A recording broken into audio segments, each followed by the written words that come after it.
Minister for Trade and Industry, Maxwell Motwane, His Excellency High Commissioner to India, Madhva Chandra, Honorary Secretary, Botswana Hindu Society, Harish Patek, Past Chairman, Trustees, ladies and gentlemen. On this occasion of completion of 108 times recitation of Ramayana, this is the third Mala in Botswana, I pass my heartiest congratulations and felicitation to all of you sitting here.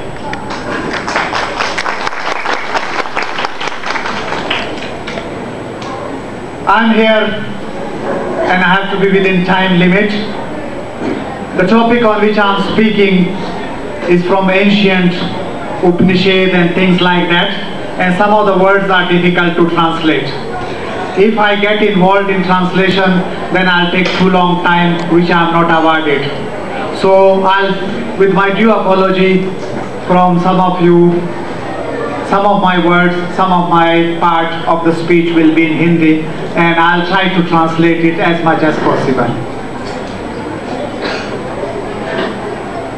Ladies and gentlemen, Guru Granth Sahib, which we seek follow, there's a Gurbani called Anand Sahib. Anand Sahib is supposed to be recited every day in the morning. I won't go in much detail of it, but there is one line there which is quite interesting. Please listen. Jo sukh ko chahe sada sharan ram ki le. So we are here now today in the Sharan of Ram. Let me give you a little bit of details of what I am talking about and how to achieve that end. Those of you who have read history, especially the religious history, religion history, for 10,000 years ago, there were only two religions in the world. Jews in the Middle East and Aryas in the Far East around India. Those Aryas, they are nothing but Hindus. As the time passes, the Jews, they bifurcated into Muslims and Christians. And those Hindus, they further bifurcated into Jain, Buddha and Sikh. And that's why there are a lot of similarities in these two groups. Like, for example, without wasting much time, Jews, Muslims and Christians, all of them, they bury their dead. Whereas the other side I was talking about, Hindus, Buddha, Jain, Sikh, they cremate their dead. And I'm now coming to more interesting part. Jews, they believe in their superpower, their own Messiah. He was called Abraham. And you know what Ab means in Middle East? Shri. So you can see they were following Shri Ram, Abraham.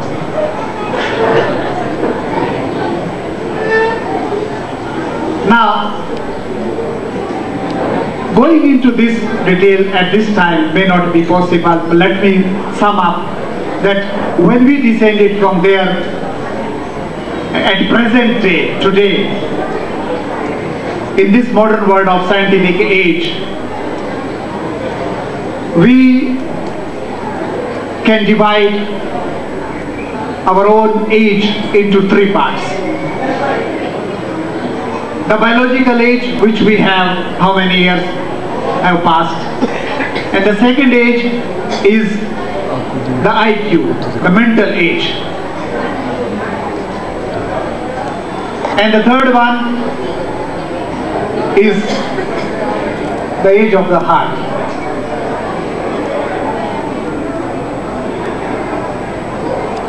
We cannot do anything about our biological age. The time has to pass. And we can also not do much about man ki umar. But man, heart, is very, very faithful organ in our body. You can take it up or down. He is very obedient. He listens to you. The third type, which is the most important, is the brain. There is hard fact, historical fact, that you can develop brain to any extent you want. And how to do it? Through concentration, through meditation. You have heard of quite a few saints, born like human beings, but they have achieved the zenith of spirituality through this process.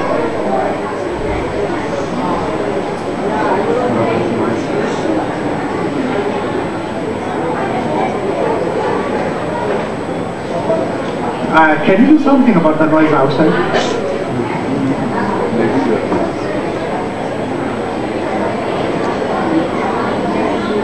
Sorry, I was saying that some of our great saints like Buddha, his childhood name was Siddhartha Gautam. Mahavir Jain, his childhood name was Vardhaman, and many others. In fact, you name anybody whom we worship, they were born in a human form. But through meditation and concentration, they achieved certain stage where they became superhuman beings. Gautam Buddha meditated for over 6 years in Gaya, in Bihar, and Mahavira also meditated for over 12 years. So this power of meditation is what is it after all? It's nothing but when you turn the switch towards you inside.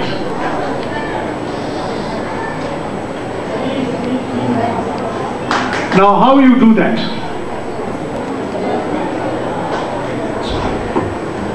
Ancient yogis in India, they have achieved that stage by worshipping for or meditating for years and years. But in modern time, do you think we have time to do that? No. So there is Centipede Research Institute in America, in Ohio State, who have done 30 years of research on this topic. They called yogis from India, and they have come to a conclusion that when you concentrate, when you try to get inside, what happens that the two lobes of your brain, which are at the back of every human being, the end of it, they become more closer.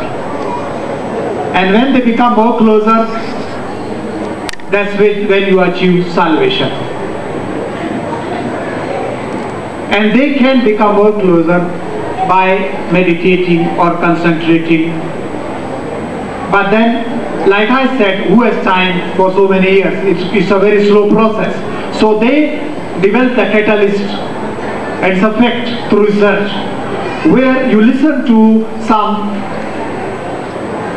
infrasound waves which are not audible to human beings. So they superimposed on those infrasound waves onto audible sounds, and then you listen to those CDs. The part 1 is for 14 days, and then part 2 is for about 3 months regularly through headphones, where you get sound of different frequency from left ear and the right ear. Some people have tried this in Botswana, and I won't mind naming one very big intellectual scholar Professor Kiran Bhagat, who is a cardiologist. So my friend, ladies and gentlemen, what I am saying, I think I've lost my track where I was saying that I'll speak in Hindi and ancient things anyhow. My time is very limited. What you have to do? You have to make compartments in your mind. One, for what you are doing. Whether you are a doctor, you are a professor, or you are teaching, or you are a businessman, you are doing business. When you are doing that, you do that only. And do it thoroughly, with all dedications.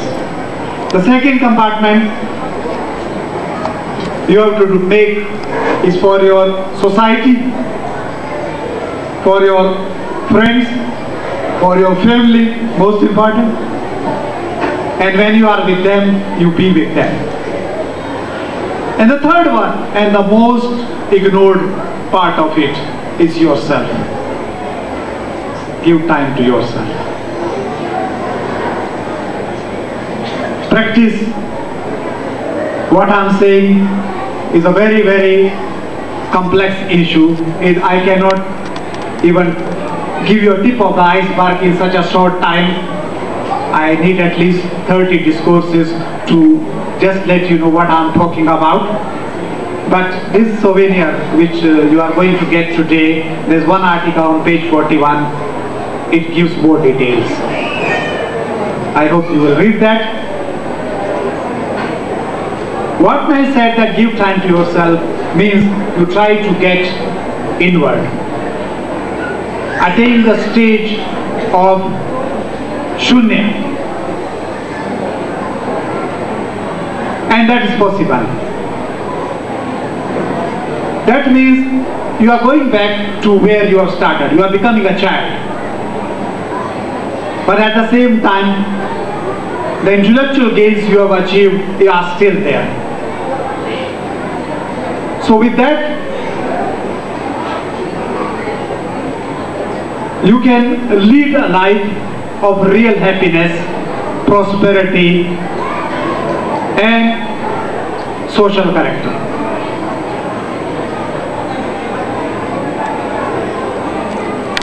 Basically, you pass through 3 stages. And those 3 stages are, the first one is called Jinmai, the second one Shatori, and the third one is Shruti. When you try to do something looking inward, you're working, you're going to do your profession or whatever you are, but at the same time you don't forget your roots.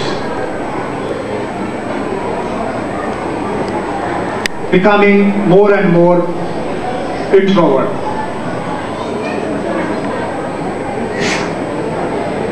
In Dhampada, this stage has been called Jinmai. Then the next stage of it, that means when you have meditated for a longer time, you go into a stage which they call Shatori, where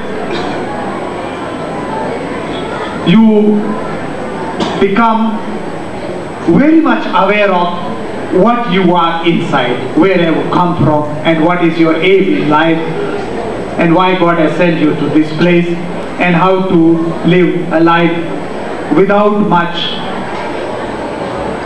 bothering about the outside, what is going on. In Hindu mythology, Nirvana, the stage of Nirvana or Moksha, is very well known. That comes after that stage. Guru Nanak Dev Ji has called that stage Shruti.